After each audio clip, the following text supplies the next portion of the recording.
ધ્યાન પાકની જો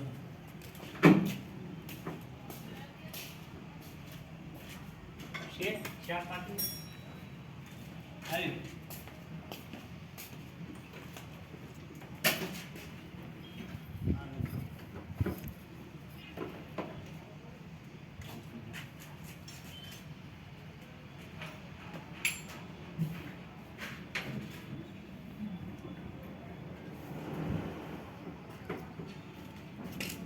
મને એન્જિન કેમ ઊભું કરવું